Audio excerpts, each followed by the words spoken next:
I just wanted to talk about kind of piggybacking on Tom, because I think I've talked about before here at the rallies kind of what sparked my interest in social justice and advocacy.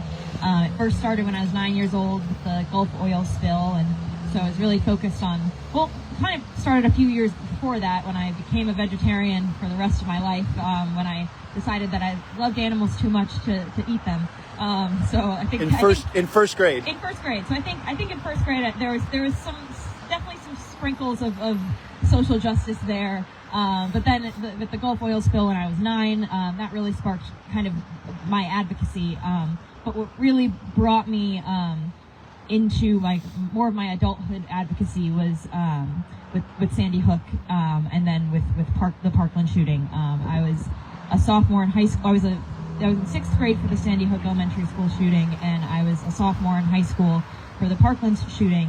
And I organized the walkout at my school, where the principal threatened to suspend us, and that made me, as someone who is terrified of anything to do with punishment, and someone who is excited to go to college and scared of what a suspension would do to my record, I still walked out that day because some things are higher than that.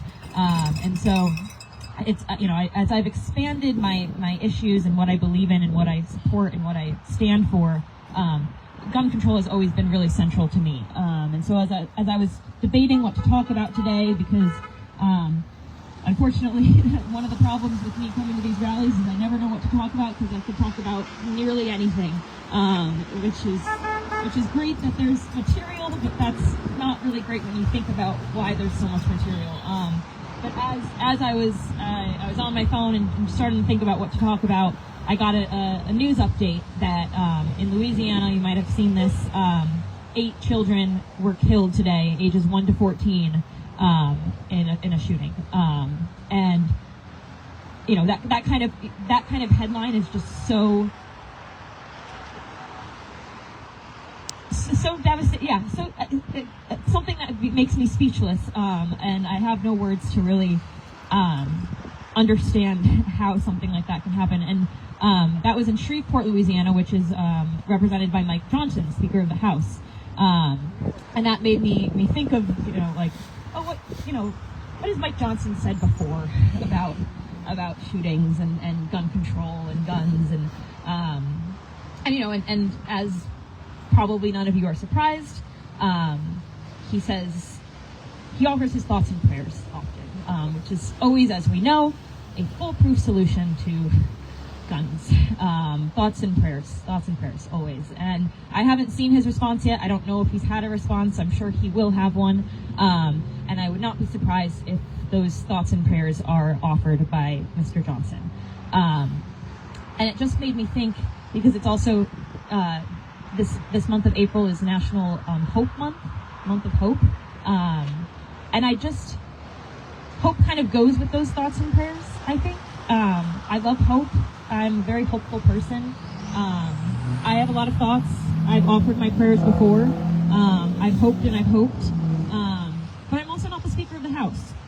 I have power. I have power in my thoughts. I have power in my prayers. I have power in my hope. I have a certain amount of power standing up here talking to you all. I have a certain amount of power when I post things on this phone. But again, I'm not the Speaker of the House of the United States Congress. So as much as I want to do more, there are people that can do a lot more. And when I see something like this happen in Shreveport, Louisiana, represented by Mike Johnson, my hope is that there will be more than thoughts and prayers. My hope when I was 11 years old and I faced the reality that an 11-year-old shouldn't think of my neighboring town losing 26-year-old and 7-year-old lives and 6 adult lives. I had hope then. I had hope my sophomore year when I thought I was facing suspension by walking out, but was hoping that would do something differently. And I have hope today that perhaps this will be the last time that I'll get that headline of there's been another shooting. And I continue to hope, I continue to think, I continue to pray. but it's a little exhausting. And so until there's going to be one day, there will be one day where we will have our last mass shooting in America.